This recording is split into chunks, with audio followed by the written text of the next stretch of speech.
Kitabu cha Ezra mlango wa 3 mstari wa 11.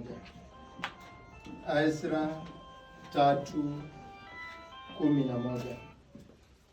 Wakaimbiana wakimuhimidi Bwana na kumshukuru wakisema, kwa kuwa ni mwema. Hebu kila mmoja aseme, kwa kuwa ni mwema. Kwa kuwa ni mwema.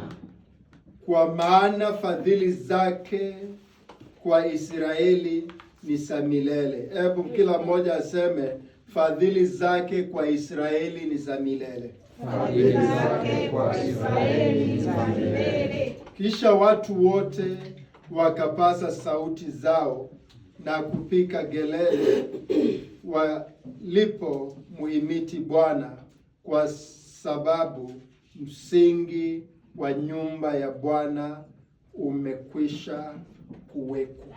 Amen. Amen. Nataka useme ya kwamba kwa kuwa Bwana ni mwema. Kwa kuwa Bwana ni mwema. Tena kwa kuwa Bwana ni mwema. Kwa kuwa Bwana ni mwema. Tena Kwa kuwa Bwana ni mwema. tena Kwa kuwa Bwana ni mwema. kwa kuwa fadhili zake kwangu Kwa kuwa fadhili zake kwangu ni za milele. ni za milele. Kwa kuwa Bwana ni mwema. Kwa kuwa Bwana ni mwema. Kwa kuwa fadhili zake kwangu ni za milele. Kwa kuwa fadhili zake kwangu ni za milele. Bwana alibariki neno lake. Amen. Tunaweza keti. Kwa sababu introduction imefanywa, naamini ya kwamba hapa kila mmoja sasa amenifahamu. Amen. Namshukuru Bwana kwa sababu ya wakati huu, na nataka tu tuangalie ya kwamba Mungu wetu ni mwema. Wakati mwingine unapoambia watu ya kwamba kitu ni kizuri na hawaoni kizuri wake wa hiyo kitu katika maisha yake, mara nyingi inakuwa inatatanisha. Nataka tu zote tuelewe ya kwamba Mungu wetu ambaye tunamwabudu ni Mungu mwema. Na kwa sababu huyu Mungu ni mwema, hivyo ndivyo wana wa Israeli walikuwa wanaimba. Wanasema ya kwamba walikuwa wanaimba kwa pamoja, wao wote mahali ambapo walikuwa. Na sisi tunapokuwa hapa kwa pamoja, tuseme ya kwamba huyu Mungu wetu ni mwema, na tujue ya kwamba fadhili zake kwetu ni za milele. Unapoambia mtu ya kwamba Mungu ni mwema ama ni mzuri, maana ya hili neno uzuri ni nini? Unapoangalia katika Biblia, hili neno uzuri lina sura nyingi. Na hili neno uzuri kwanza inatokana kwa pumzi ya Mungu. Hili neno uzuri inatoka kwa pumzi ya Mungu, na hiyo tabia yake, tabia ya Mungu ni mzuri. Wende ikawa kuna yale mambo ambayo tunapitia ndani katika maisha yetu, na unashangaa ya kwamba uzuri uko wapi? Kuna wengi ambao walianza mwaka kwa njia mbaya, au walimaliza mwaka kwa njia mbaya. Jana usiku wakati nimemaliza kusoma neno, wakati nenda kulala, kaona mtu ananiandikia ujumbe. Kwa hivyo nikaangalia ujumbe. Baada ya kifo cha baba yangu,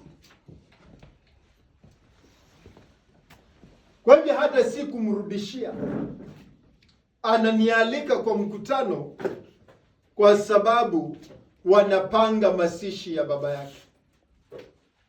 Leo asubuhi nikawa namuuliza Bwana, ujumbe huyu mbaya ambaye ulinitumia jana usiku nikienda kulala ni nini mbaya? Akaniambia ni hivyo, ya kwamba baba yake alifariki Jumapili iliyopita. Kwa hivyo wakati ambapo watu wanasherekea mwaka, wanafurahia mwaka, yeye anaenda kwa machozi katika maisha yake. Hivyo ndivyo ilivyo na watu wengi katika maisha yetu, ya kwamba wakati watu wanaposherekea uzuri, wao nao kuna yale machozi ambayo wanapitia ndani. Hata hao wana wa Israeli wanaposema ya kwamba Mungu ni mwema, hawakuwa katika hali nzuri katika maisha yao,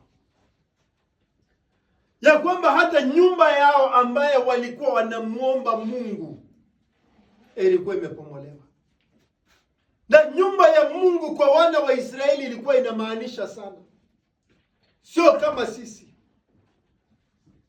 Mara nyingi unakuta kwamba watu wanaenda kanisani, lakini ile heshima ya hiyo nyumba haiko pale. Lakini wao ni ya kwamba wanapoenda kwa nyumba ya Mungu wanaheshimu hiyo nyumba. Mwaka jana nilienda kuhubiri India, ndio nikawa ninaona vile watu wanavyoheshimu nyumba ya Mungu. Na nilikumbusha mchungaji Mtoka, nilipoenda kukutembelea ukiwa unahubiri pale Kibera, na kwamba watu walikuwa wanaheshimu nyumba ya Mungu. Na wakati nilienda kwa nyumba ya Mungu, mahali ambapo Mtoka alikuwa anahubiri, na ikiwa na chemi yangu, watoto wangu wanaona hii hatujazoea.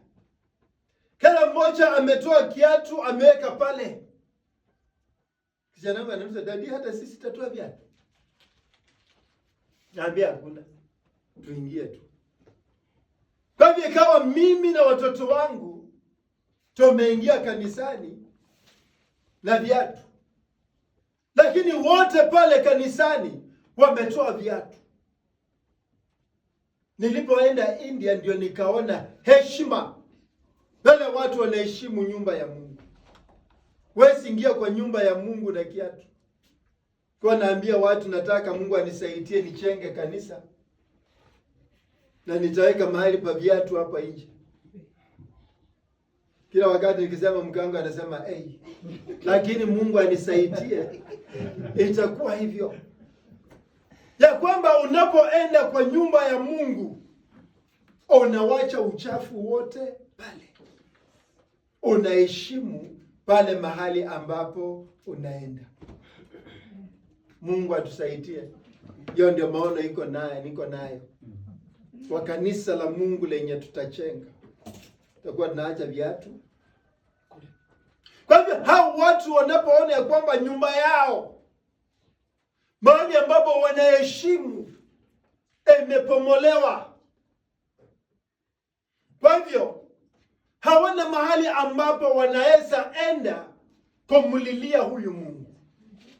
Kwa maana hiyo nyumba wakati ilikuwa inajengwa, ikawa wakati wanaiweka wakfu, wakamwambia Mungu ya kwamba hii nyumba, kama kuna mambo yoyote ambayo yatakuwa yanatendeka, hata kama watu wako watakuwa na shida fulani katika maisha yao, wanapokuja kwa hii nyumba wakikuomba, ebu Mungu uwasikie.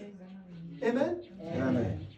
Kwa hivyo palikuwa ni mahali ambapo wanapokuwa na shida yoyote, wakienda wakimuomba Mungu, Mungu anawasikia.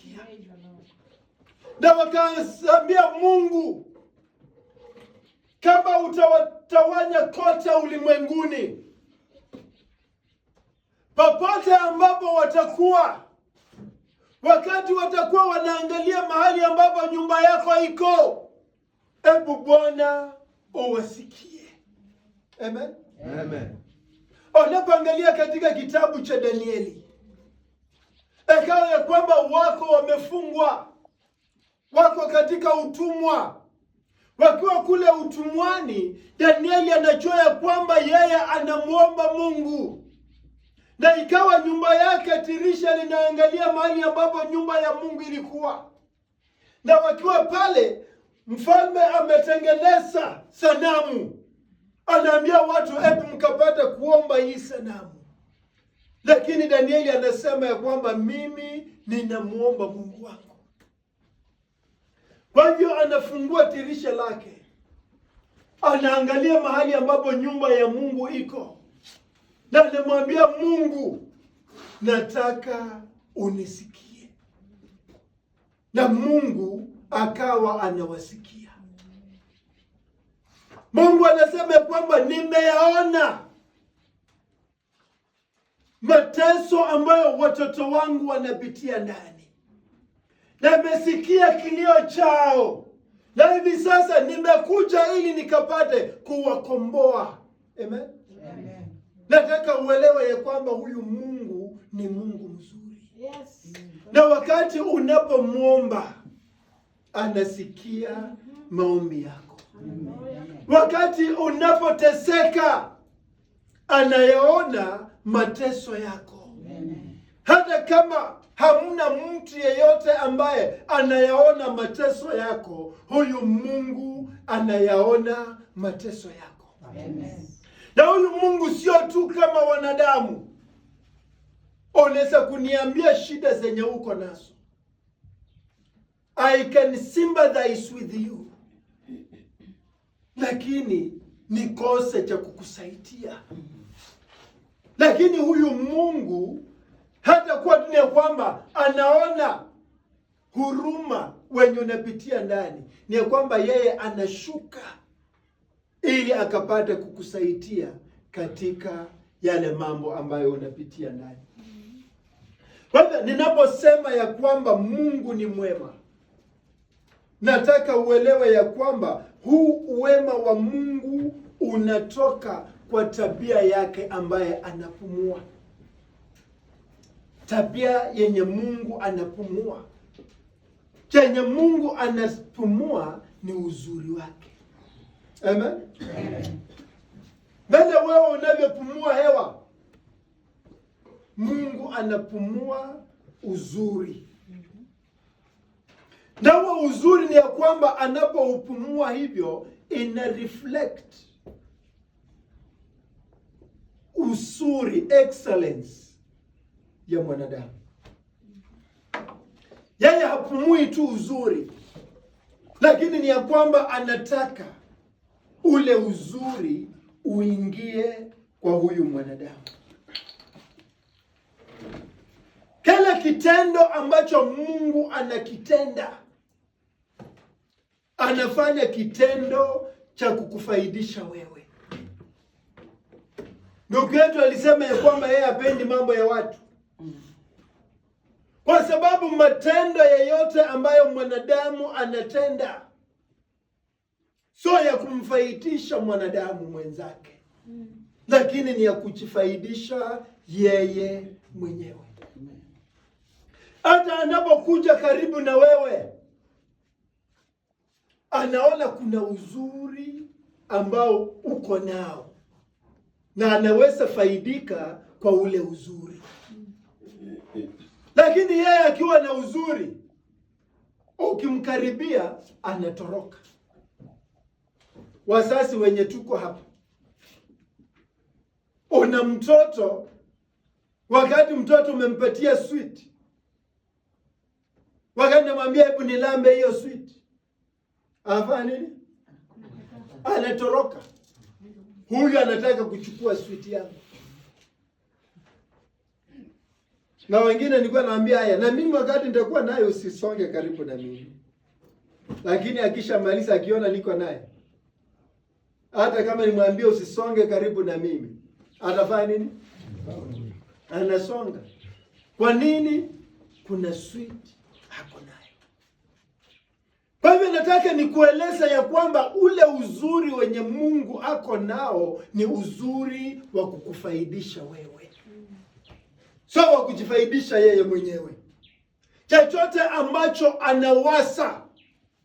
anawaza kitu ambacho kitakufaidisha katika maisha yako, ya kwamba ukapata kuwa na uzuri katika maisha yako.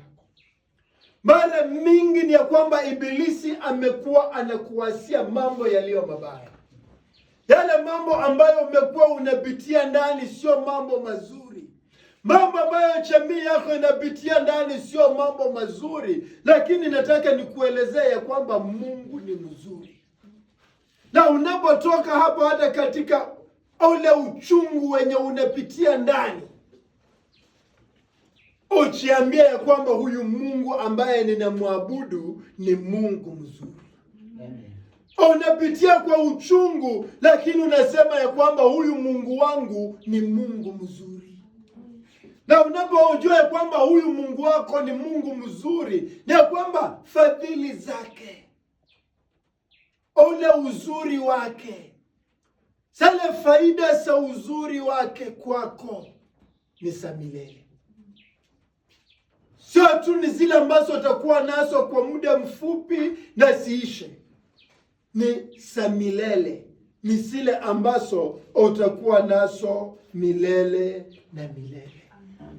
Amen? Amen. Kwa hivyo huyu Mungu anaposema ya kwamba ni Mungu mwema, na kwamba yale mambo ambayo anafanya katika maisha yake ni mambo ya kutaka ya kwamba yapate kukufaidisha wewe katika maisha yako. Yes.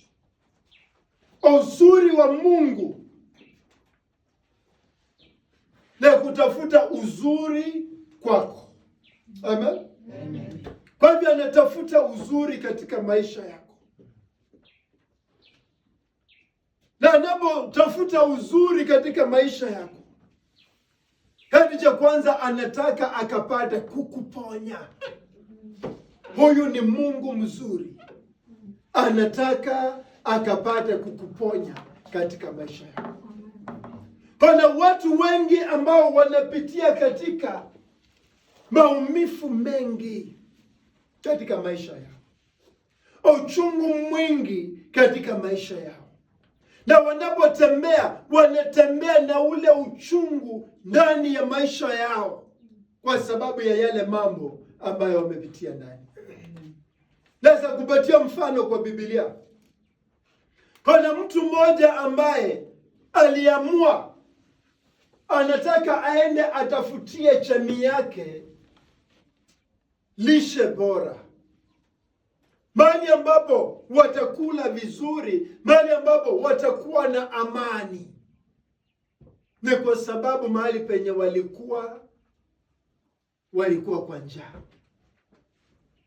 Na waliposikia kwamba kule mahali pengine kule chakula, walitoka Bethlehem wakaenda Moab. Amen? Amen. Wanapotoka Bethlehem wanaenda Moab, huyo mtu akachukua jamii yake, akachukua mke wake, na Mungu alikuwa amembariki na watoto wawili.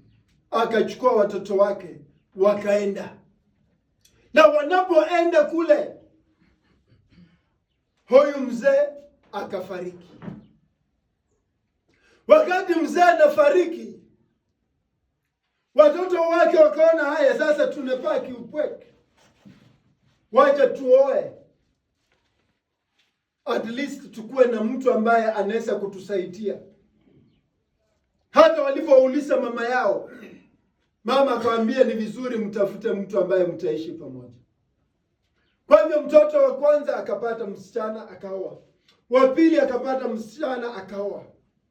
Mama akafurahia sasa na watoto wake na ana wasichana wake. Lakini hiyo fate bado ikamfuata. Kijana wa kwanza akafariki, kijana wa pili akafariki. anaacha mama pale na wasichana wake wakwe. Kwa hivyo hao wasichana wanapoona ya kwamba wakae na huyu mama ni mzee, hana mume, hawezi akapata watoto wengine, kwa maana wanangojea kama huyu mama anaweza pata mtoto, ndio mtoto akuwe mkubwa aoe msichana. Mama akaambia watoto, tafadhali, mimi Mungu amenitendea, the Lord has done to me. Nataka nirudi kwetu, na nyinyi ninawaruhusu mrudi kwenu, mtafute waume, muolewe. Amen. Amen. Kwa hivyo mama alipoambia hao wasichana akasema hapana, sisi tutaenda na wewe. Wakati wanamsindikisha wanafika mahali tena, mama anawaambia, hata mnaponifuata penye ninaenda sina uwezo kuwasaidia, siwezi pata watoto, na nikipata watoto mtakuwa mkiwangojea mpaka wakue. Tafadhali ninawaomba mrudi. Msichana mmoja akaona yenyewe hapa hakuna tumaini. Sasa uende ikawa katika maisha yako unaona hakuna tumaini. Sasa huyu aliona hakuna tumaini akarudi. Lakini kuna mmoja mwenye aliona tumaini. Nataka uone tumaini katika maisha yako, kwa sababu Mungu ni mwema. Huyu Mungu ambaye unamwabudu ni Mungu mwema. Kwa hivyo huyu msichana akaambia huyu mama, usinisii ya kwamba niache kutembea kukufuata. Popote ambapo unaenda, nitaenda na wewe. Mahali ambapo utalala, nitalala na wewe. Mahali ambapo utakufa, hata mimi nitakufia kule.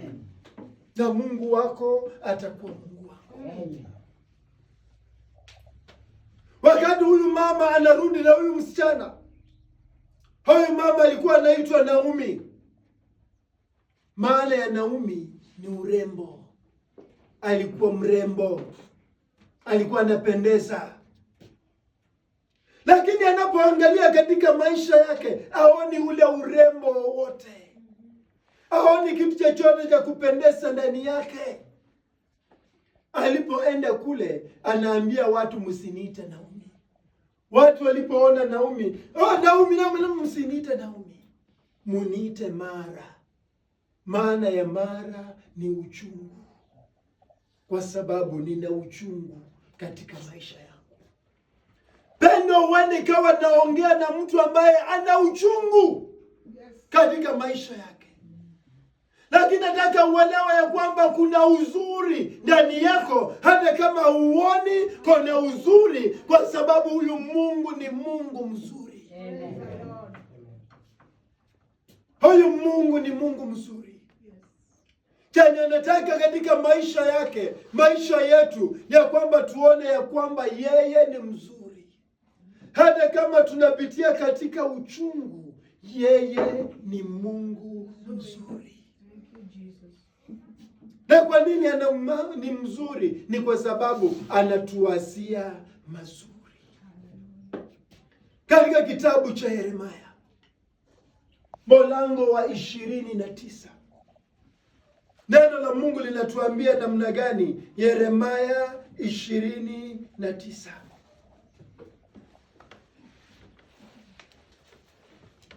Yeremia 29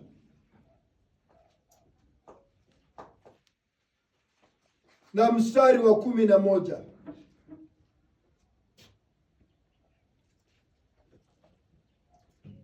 Ni nani amepata tusomee? Yeremia 29:11. Maana nayajua mawazo ninayokuwasia ninyi, asema Bwana, ni mawazo ya amani, wala si ya mabaya,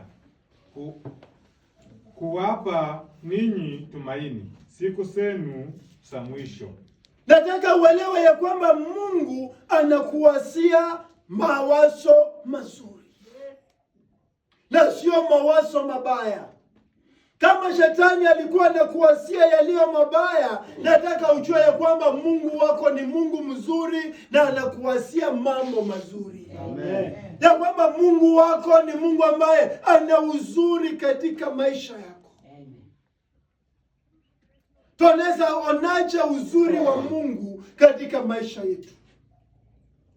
Kuna njia nyingi ambazo tunaona uzuri wa Mungu katika maisha yetu. Njia ya kwanza ni ya kwamba huyu Mungu anakutana na mahitaji yetu. Huyu Mungu ni mzuri, anakutana na mahitaji yetu. Yale mambo ambayo unaona kwamba hauna uwezo wa kuyatimiza, huyu Mungu anakuwezesha na unakuta kwamba umeyatimiza. Ni Mungu aliye mzuri. Kwa hivyo mwaka huu tunapoendelea nao, nataka tujue ya kwamba huyu Mungu wetu ni Mungu mzuri na ni Mungu anayetuasia mambo mazuri. Kuna mtu mmoja ambaye ningelipenda nimkimalizia, tukapata kuona ya kwamba huyu Mungu wetu ni Mungu mzuri. Tunapoangalia katika kitabu cha Yoshua, kuanzia mlango wa 2 mpaka mlango wa 6, nitaichumulisha tu kwa histori. Mungu ana mawazo mazuri kwa wana wa Israeli.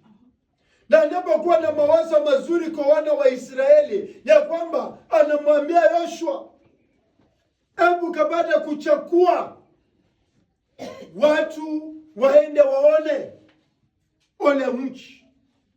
Yoshua alikuwa ameshaenda kule, lakini tena anachukua watu wengine ili ya kwamba waende waone ule mji ambao wanaenda. Waende waone pale mahali ambapo